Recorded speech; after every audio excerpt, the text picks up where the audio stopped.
कोई भी सपना साकार करने के लिए सबसे जरूरी है सही कोच का होना। चुनिए क्लासरूम ट्यूशन सेंटर को और करें अपने सीबीएसई और स्टेट बोर्ड एग्जाम्स का सपना साकार।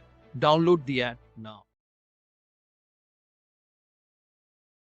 कैसे हो? आज हम चैप्टर स्टार्ट कर रहे हैं, chapter 8 class 10th introduction to trigonometry.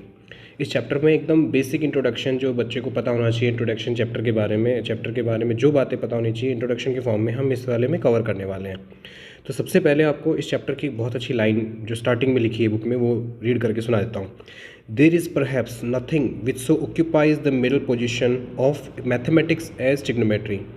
इसका मतलब ये है बेटा कि ट्रिग्नोमेट्री का जो पोजीशन है मैथ्स में वो कोई नहीं ले सकता। ठीक है, ट्रिग्नोमेट्री एक बहुत ही स्ट्रॉन्ग ब्रांच है मैथ्स की, इसकी जगह कोई दूसरा टॉपिक नहीं ले सकता।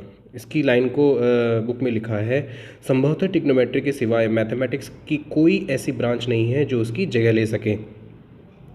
ट्रिग्नोमेट्री का मीनिंग से शुरू करते हैं। Trigonometry is a branch of mathematics that deals with relationship between the sides and angles of triangle. देखो दो बातें यहाँ आई हैं, दोनों को आपको याद रखना है। एक तो बोल रहा है साइड, ठीक है, और एक बोल रहा है एंगल। ठीक है, तो हमें दो साइड या एक साइड या एंगल, ठीक है, इनकी अगर डिटेल हमें पता होती है तो हम ट्रिग्नोमेट्री यूज़ करते हैं। अब ट्रिग्नोमेट्री का मीनिंग को थोड़ा और अच्छे से समझते हैं। ट्रिग्नोमेट्री जो वर्ड एक ग्रीक वर्ड है, ठीक है, ग्रीक वर्ड से निकल के आया है। ग्रीक वर्ड यूज़ है हमारा एक तो ट्राइगोन और दूसरा वर्ड यूज़ है मेट्रोन। तो ट्राइगोन का मतलब होता है ट्राइंगल, मेट्रोन का मतलब होता है टू मेज़र, यानी ट्राइंगल को मेज़र करना। ठीक है, ट्रिग्नोमेट्री का मतलब ट्राइंगल को मेज़र करना। लेकिन ट्रिग्नोमेट्री तब काम करती है बेटा जब वो ट्राइंगल राइट एंगल ट्राइंगल हो। ठीक है, यू हैव टू नो वो ट्राइंगल राइट एंगल ट्राइंगल होता है, तब हमारा ट्रिग्नोमेट्री फंक्शन में आता है या काम करता है। अब देखते हैं ट्रिग्नोमेट्री को जो है ना काम में कैसे लिया जा सकता है। ट्रिग्नोमेट्री में काम में लेने के 3 एग्जाम्पल देखते हैं छोटे छोटे। फॉर एग्जाम्पल जैसे एक शिप है और नीचे एक सबमरीन है। वो सबमरीन एग्जैक्टली सबमरीन और शिप के बीच में जो डिस्टेंस है, स्लैंटिंग वाली लाइन के अकॉर्डिंग हम देखें, अगर ये वाली लाइन जो है उसका डिस्टेंस है और वो सबमरीन कितनी गहरी है पानी से, हमें अगर ये दो डिटेल पता हो तो हम पता कर सकते हैं कि वो कितनी दूरी पे है। ठीक है, नंबर 1, इसमें ट्रिग्नोमेट्री का नॉर्मल सा पाइथागोरस थ्योरम यूज़ होगा।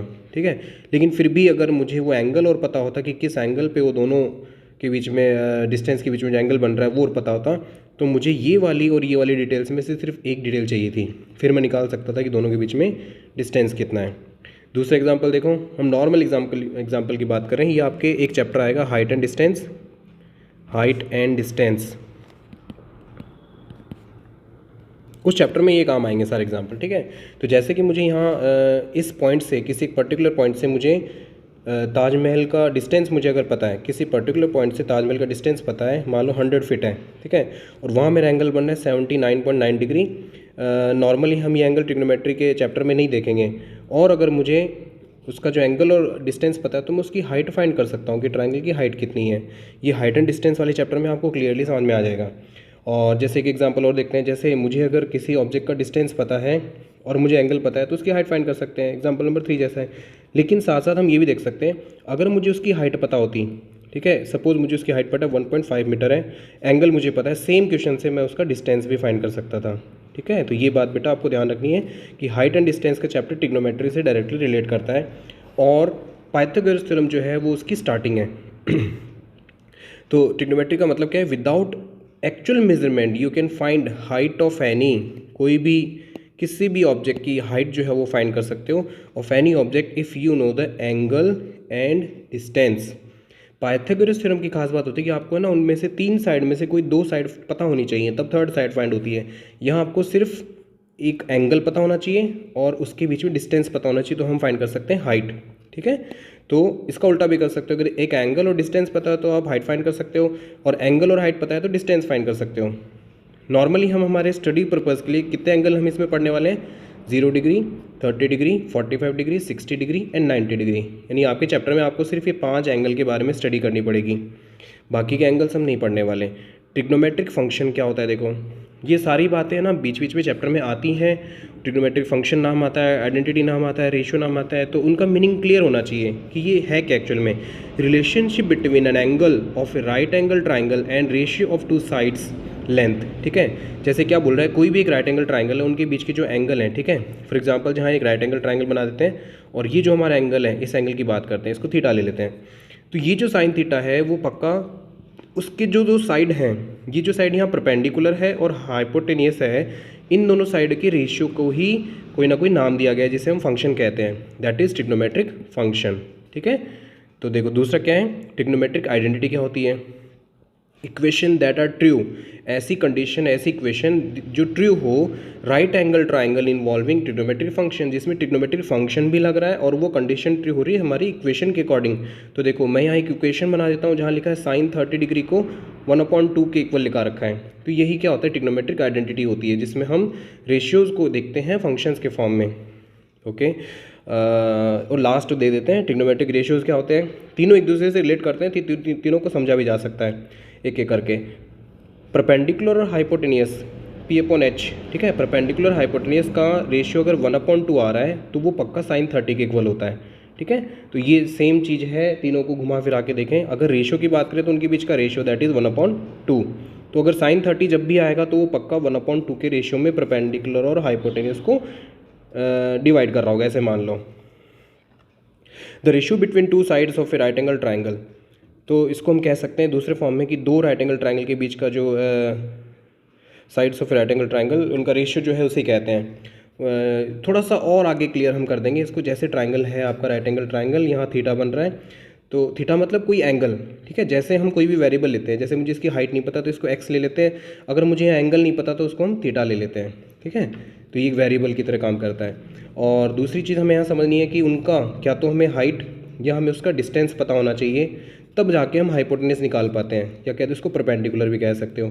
अगर हमें परपेंडिकुलर और बेस पता है तो हम हाइपोटेनस फाइंड कर सकते हैं। ये तो नॉर्मल हमारा क्या होता है, पाइथागोरस थ्योरम। लेकिन ट्रिग्नोमेट्री कहाँ फंक्शन में आती है, जब आपको सिर्फ एक साइड पता हो, कोई भी एक साइड, ये वाली ये वाली या ये वाली, साथ साथ आपको यहाँ एंगल पता हो, तो हम बची हुई कोई भी दो साइड हम फाइंड कर सकते हैं। अब आपको समझाते हैं रेशियो क्या होते हैं। जैसे मैंने भी नाम दिया था, जैसे साइन है, ये एक रेशियो है। ठीक है, तो हमारे 6 तरह के रेशियो होते हैं, जो SIN साइन, जिसको हम SIN साइन कहते हैं, कोसाइन को कॉस कहते हैं, टेंजेंट को टेन कहते हैं, कॉसेकेंड को कॉसेक कहते हैं, सेकेंड को सेक कहते हैं, और कोट टेंजेंट को कोट कहते हैं। ठीक है, तो ये हमारे 6 क्या है फंक्शन रेशियो है, जिनको हम शॉर्ट फॉर्म में जानते हैं। हमारे चैप्टर में ये वाले नाम हम बार बार सुनने वाले हैं। तो ये एक्चुअल में है क्या, ये रेशियो होता है बेटा। रेशियो जैसे क्या होता है, कोई भी दो साइड का रेशियो, जैसे परपेंडिकुलर हाइपोटेनस का रेशियो को हम साइन नाम से पढ़ेंगे।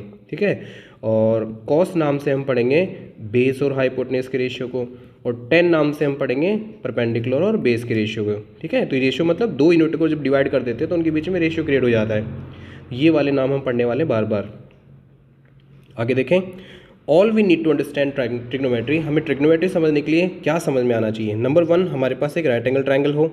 ठीक है, राइट एंगल ट्राइंगल हो, ट्रिग्नोमेट्रिक फंक्शन, आइडेंटिटी और रेशियो के बारे में पता हो। फंक्शन क्या है, आइडेंटिटी क्या है, रेशियो क्या है, इन तीनों को जब समझ में आ जाए, आपको तीनों समझ में आ जाता है, तो हम ट्रिग्नोमेट्री को थोड़ा और अच्छे से समझने लग जाते हैं। थोड़ा सा हिस्ट्री समझा देता है आपको।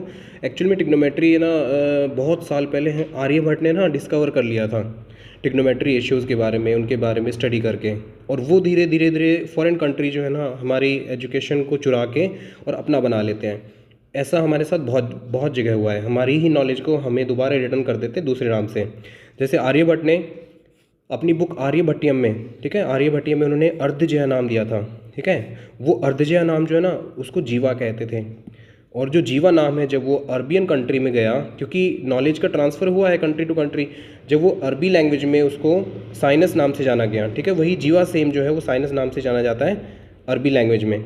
और उसको बाद में लैटिन लैंग्वेज, वो और ज़्यादा यूरोपियन कंट्रीज़ की तरफ जब आगे गया तो उसको लैटिन लैंग्वेज में साइनस की जगह साइन कहा जाने लग गया। ठीक है, और धीरे धीरे फिर ना हमारे कॉन्टेक्ट ब्रिटेन से हुए, तो ब्रिटिश प्रोफेसर सबसे पहले जिन्होंने SIN साइन को SIN साइन वर्ड के फॉर्म में, एडमंड गुंटर ने सबसे पहले इसको डिस्क्राइब किया था। इसका मतलब हमारी नॉलेज जिसको हम अर्धजया कहते थे वो बन गया साइन। ओके, और अब थोड़ा सा पाइथागोरस थ्योरम के बारे में बात करते हैं। पाइथागोरस थ्योरम सब जानते हैं, फिर भी थोड़ा सा इंट्रोडक्शन दे देते हैं इसका। पाइथागोरस थ्योरम क्या कहती है, हाइपोटेनस का स्क्वायर होता है इक्वल परपेंडिकुलर के स्क्वायर के प्लस बेस के स्क्वायर के इक्वल होता है। यानी कोई भी हम अगर ट्राइंगल लें, उसमें जो हमारी ब्लू वाली लाइन मैंने इंडिकेट की वो परपेंडिकुलर है, जो रेड वाली लाइन होती है उसको हाइपोटेनस कहते हैं, और जो ग्रीन वाली लाइनों से हम बेस कहते हैं। ठीक है, तो ये तीनों को हमने ना नाम दे रखे हैं। और बीच में मैंने यहाँ बना रखा है एक एंगल, जो एंगल हमें नहीं पता हम उसे थीटा नाम दे देते हैं। और यहाँ एंगल बन रहा होता है 90 डिग्री। और थोड़ा सा डिटेल एडिशन ऐड कर दूँ कि ये जो ऊपर वाला एंगल होता है हमेशा 90 माइनस थीटा होता है, ठीक है, क्योंकि ये 90 अगर 90 है उसमें से ये थीटा है तो ये दोनों का सम 90 आना चाहिए। तो ए और सी एंगल जो है उनका सम 90 आना चाहिए। अगर एक थीटा है तो दूसरा 90 में से माइनस कर दो तो दूसरा एंगल आ जाएगा। तो ये आपको ध्यान रहना चाहिए। Trigonometric ratios for angle theta, हम ट्रिग्नोमेट्री रेशियो देखने वाले थीटा एंगल के लिए। तो थीटा एंगल के लिए हमारे रेशियो जैसे मैंने ऊपर बताया था 6 रेशियो होते हैं, ठीक है, और theta is always on the base, और हमेशा थीटा को बेस वाले के अकॉर्डिंग बनाया जाता है। तो जो हमारे यहाँ बेस होगा उसके ऊपर जो एंगल बन रहा होगा उसी को हम थीटा कहेंगे। अगर मैं इसको थीटा बनाता हूँ, सपोज ये वाला मैंने थीटा बना दिया, तो इस वाली लाइन को, ब्लू वाली लाइन को मुझे बेस कहना पड़ेगा, या ये मेरा बेस एज्यूम करना पड़ेगा, क्योंकि थीटा बनता है बेस के ऊपर, ये याद रखना, थीटा बनता है बेस के ऊपर। तो ये हमारा थीटा हो गया। थोड़ा सा और देखें इसको अच्छे से। जो साइन जो रेशियो होता है, रेशियो की बात की थी मैंने अभी, साइन जो रेशियो होता है उसका मतलब परपेंडिकुलर और हाइपोटेनियस होता है। यानी परपेंडिकुलर को यहाँ जो भी नंबर आएगा उसको अगर मैं हाइपोटेनियस से डिवाइड कर देता हूँ तो वो बन जाता है रेशियो, साइन का रेशियो, जिसको हम कहते हैं साइन थीटा, ठीक है, वो हो रहा हमारा साइन। और दूसरा रेशियो कॉस देखते हैं। कॉस साइन का जस्ट अपोजिट होता है, बस क्योंकि परपेंडिकुलर और बेस एक दूसरे को रिप्लेस कर सकते हैं अगर ये थीटा यहाँ से यहाँ चला जाए तो, ठीक है। अगर थीटा को हम मानते हैं एंगल ए, तो हमारा ये बन जाएगा बेस और ये बन जाएगा परपेंडिकुलर। तो ये दोनों एक दूसरे के अपोजिट होते हैं। कैसे देखो, तो जो कॉस थीटा होता है वो होता है बेस अपॉन हाइपोटेनियस, यानी कि अगर बेस में कोई नंबर है, फॉर एग्जांपल यहाँ 4 नंबर है और यहाँ 5 नंबर है, तो आप अगर 4/5 लिखोगे तो जो रेशियो आएगा आपका कॉस का रेशियो आएगा, ठीक है। ऐसे क्वेश्चन हम करेंगे अभी, तो आपको ये भी ध्यान रहना चाहिए। tan जो होता है वो p/b होता है। परपेंडिकुलर और बेस, परपेंडिकुलर और बेस, इन दोनों के रेशियो की जब भी बात आएगी तो उसको कहेंगे हम tan थीटा। tan थीटा का मतलब क्या होता है, परपेंडिकुलर को जब हम बेस से डिवाइड कर देते हैं तो हमारा बन जाता है tan रेशियो। अब देखो थोड़ा सा बीच में हिंट देता हूँ अगले चैप्टर के लिए।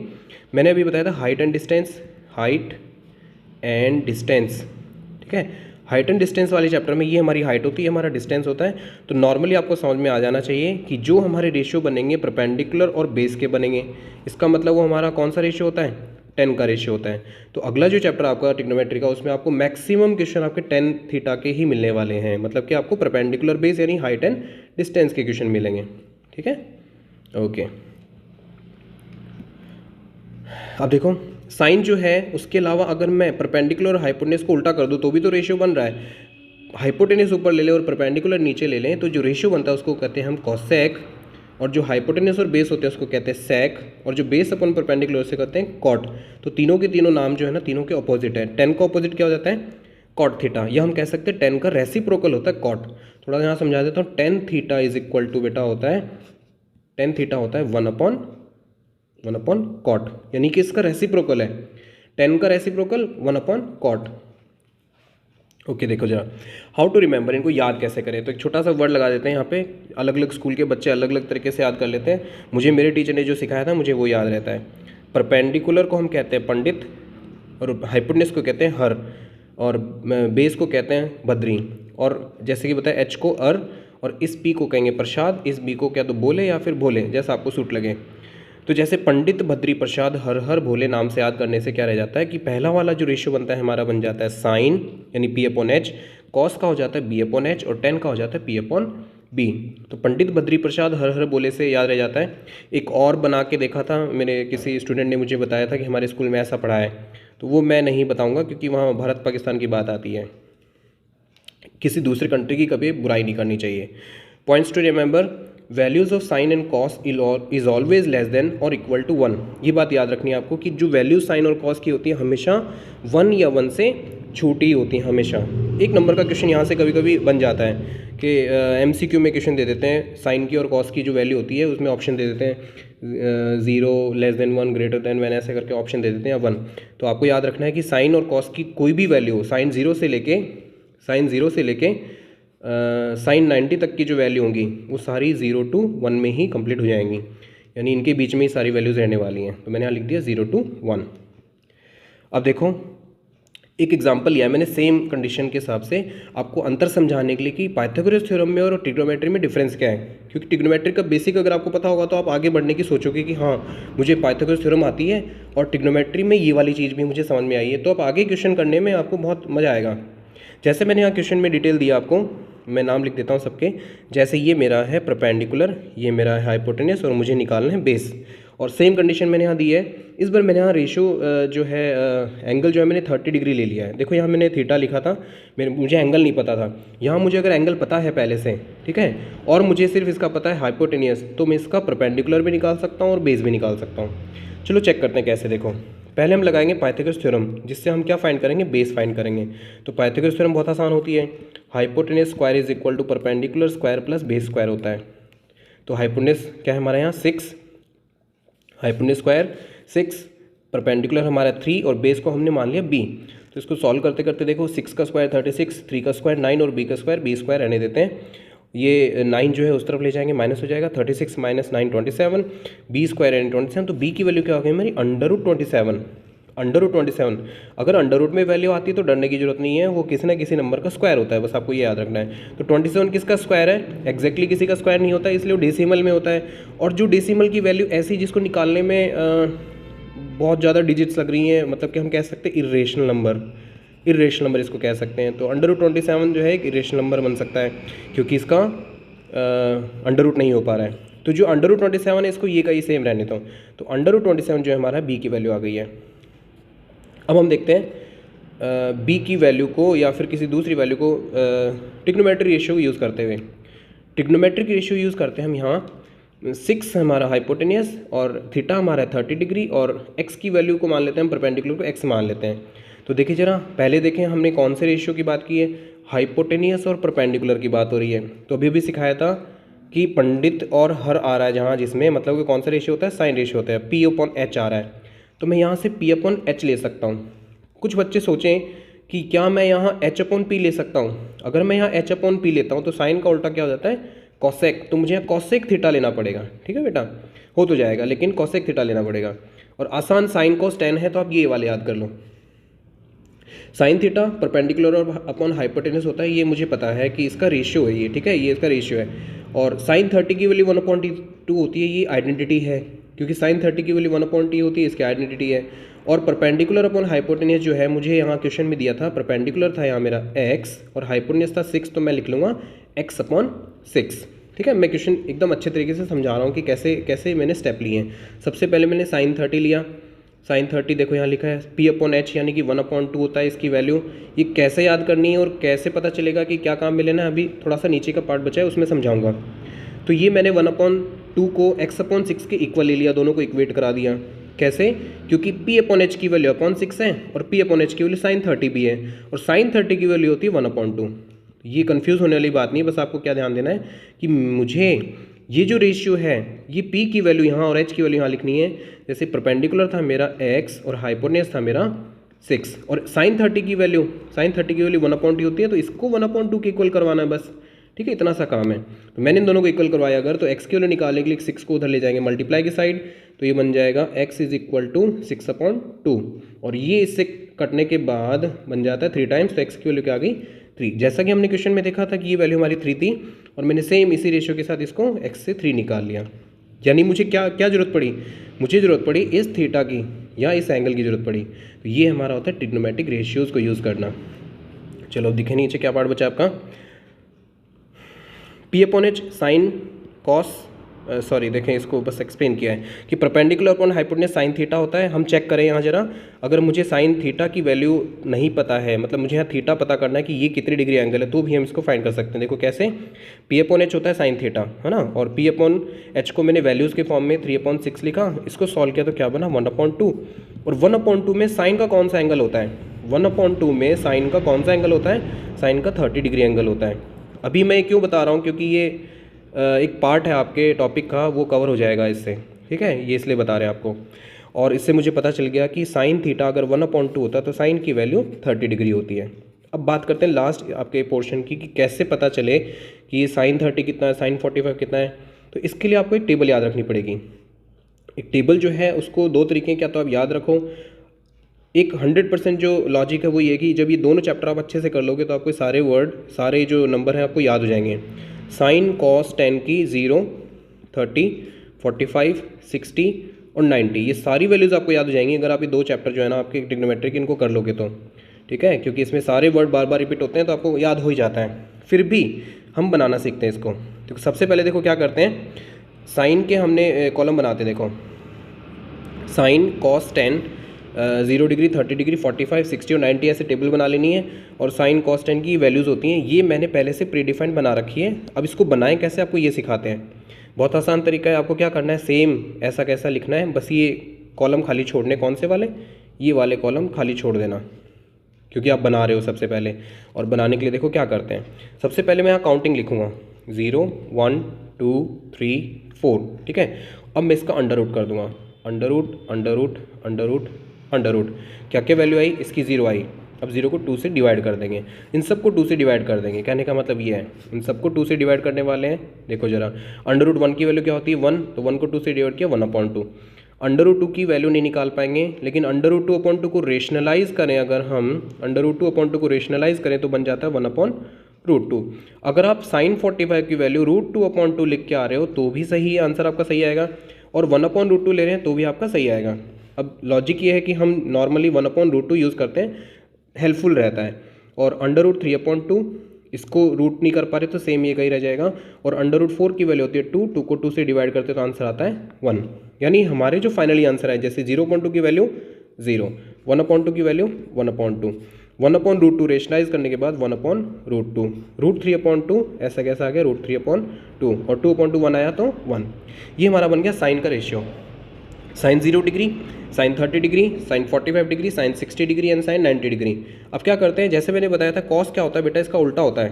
तो जो वैल्यू साइन 90 की है वो कॉस 0 की बन जाती है, जो वैल्यू साइन 60 डिग्री की है वो बन जाती है कॉस 30 की, यानी √3/2।